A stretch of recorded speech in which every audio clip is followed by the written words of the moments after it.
2020 წელს ფიბრიალე წყალტუბოში მოვიარე 23 სანატორიუმი და სასტუმრო, რადონული წყლის აბაზანა, დიდი შთაბეჭდილებით, ახტაცებით და სევდით ჩუქურთმის ამბის მოსათხრობად.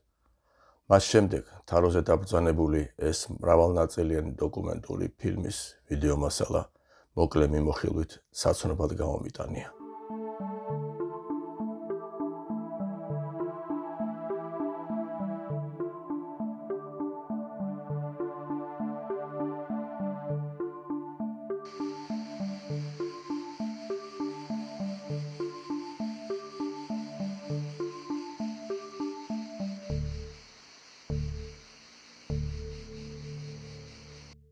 წყალტუბო საკურორტოდ გაჩენილა 1918-1921 წლებში.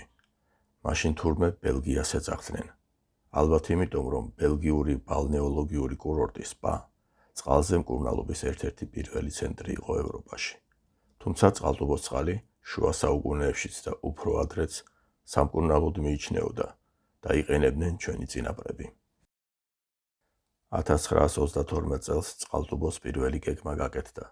1936 წელს კი განმეორებითი დაგეგმარების ახალი სქემა წრიული შემუშავდა და დამტკიცდა. კურორტი აყვავდა სტალინის მოწონებით და ბერიას მონდომებით საქართველოსთვის, ხალხისთვის.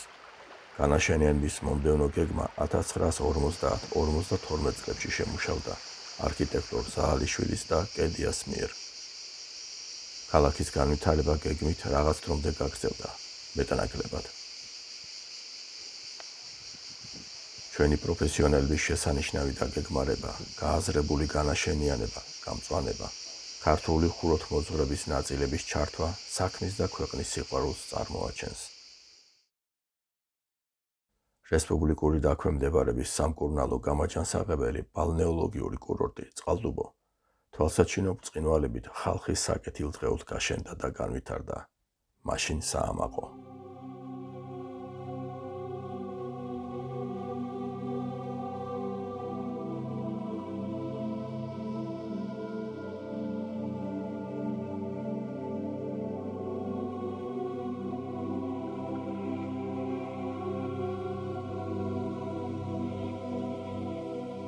დასვენება, გაჯანსაღება, მკურნალობა, გართობა, ნატურალური პროდუქტი, ქართული წარმოების ნაწარმი, სუვენირები, სისუფთავე, გონივრული განაშენიანება, ზრუნველობა, დაუვიწყარი შთაბეჭდილებები და განცდები. ასეთი იყო ერთ დროს აღვავებული იმერეთის ჩუქურთმის ამბავი.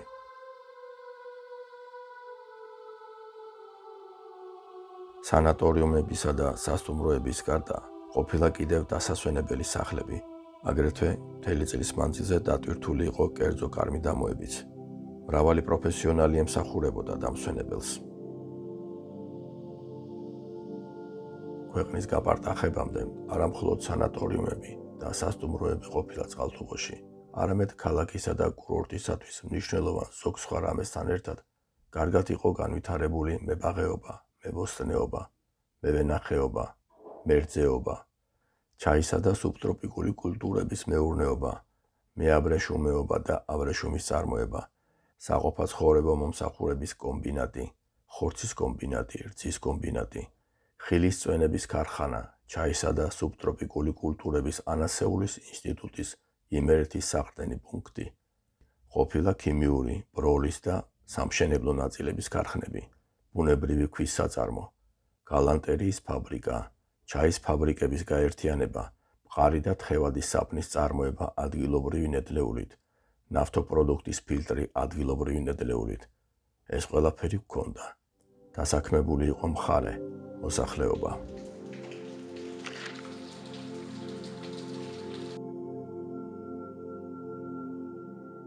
აწყობილი იყო საბჭოთა კავშირის რესპუბლიკებიდან და მსოფლიოს მრავალი ქვეყნიდან დამსვენებელთა მიღება-გაცილების საქმე. ზუსტი დროით განშტვრეტილი, დაგეგმილ განაწილებული, სისტემა გამართული. მთელი წლის განმავლობაში საწყოლი არ უქმობდა. დამსვენებლებს ჩვენი კვალიფიციური სპეციალისტები ემსახურებოდნენ. ყვაოდა ქალაქი, რაიონი, მკვიდრი, ქვეყანა.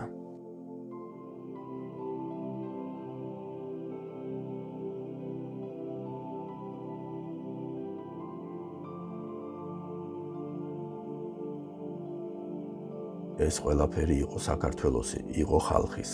აქ ყველა შეეძლო სტუმრობა, დასვენება, მკურნალობა, გაჯანსაღება.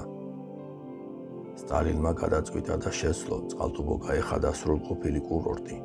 იგი და ბერია მხოლოდ ორჯერ ყოფილან წყალტუბოში, 1931 და 1952 წლებში. ისვენებდნენ უბრალოებით გამორჩეულ სანატორიუმში.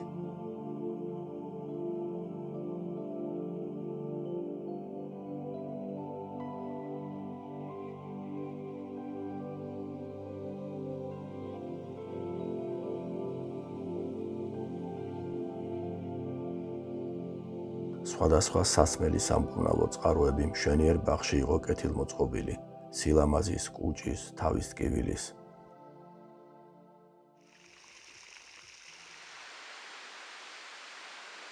სააბაზანო რადონური წყალი 600-700 მეტრის სიღრმიდან ამოედინება.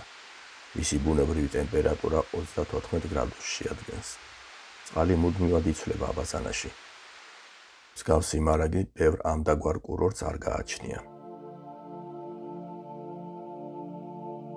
ვინ აღარ სტუმრობდა წყალტუბოს, ჩვენი და მსოფლიოს სხვადასხვა კუთხიდან, ქვეყნის ხელმძღვანელები, პოლიტიკოსები, მეცნიერები, საზოგადო მოღვაწენი, ხელოვანი, სპორტსმენები, კავშირის მასშტაბით სხვადასხვა დარგის მუშაკნი.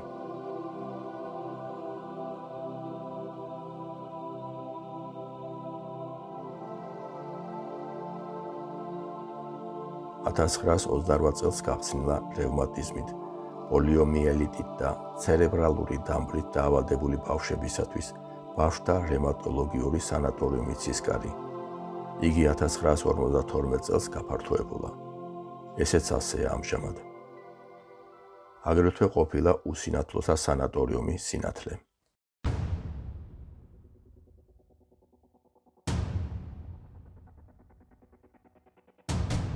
და 1991 წლიდან ქვეყნის სამართავად მოსულმა თანამოაზრეებთან ერთად მიზანმიმართულად დაიწყო ყოველივეს თანმიმდევრული თუ უეცარი მოშლა და გაპარტახება. სანატორიუმები, სასტუმროები, პოლიკლინიკები, აბაზანები, სამკურნალო წყაროები, საბავშვო ბაღი, საწარმოები, მეურნეობები და არა მხოლოდ წყალტუბოში. ასეთი ჟამი დაუდგა მთელს საქართველოს.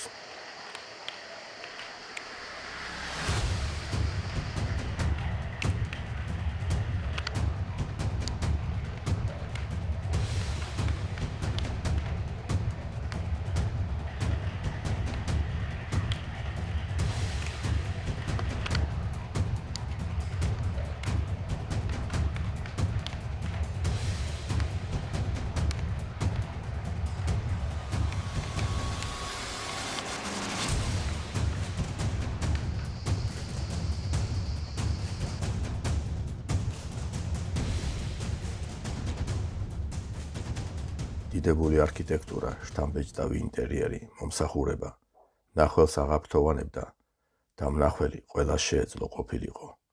იყო ქვეყნის, იყო ხალხის, ალბათ ამიტომ. აქ გადარჩა მხოლოდ სამხედრო სანატორიუმი, გადაღების უფლება არ მოგვცეს. სანატორიუმის შახტიორი კი სხვასთან შედარებით ცოტათი გადარჩენილია. ყველას არ უშვებენ. რამდენიმე აბაზანა 10-დან. მშვენიერ ბაღსაც აკლია სათანადო მზრუნველობა. არც ცივი ტბაა სუფთად.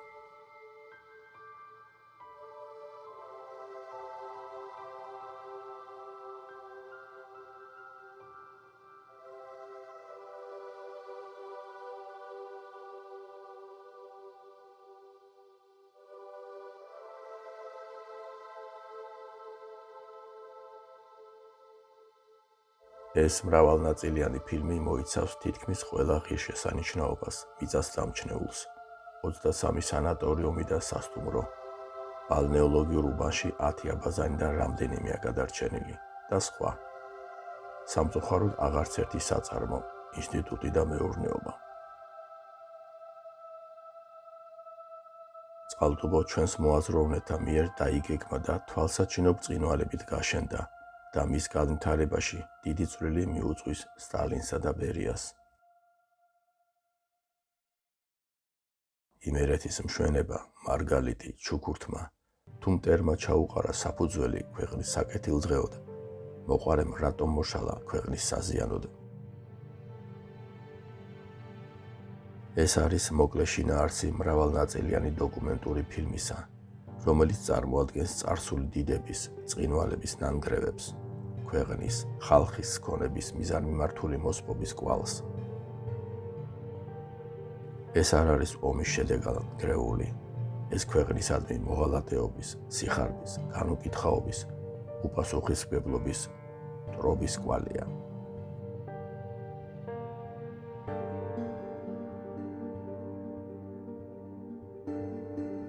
თუ ვინმეს გაგაჩნიათ აყვავებული წყალტუბოს ფოტო, კინომასალა, მოგვაწოდეთ ვიდეო ფილმზე სრულფასოვანი მუშაობის დაწყებამდე. და ეს როდის იქნება?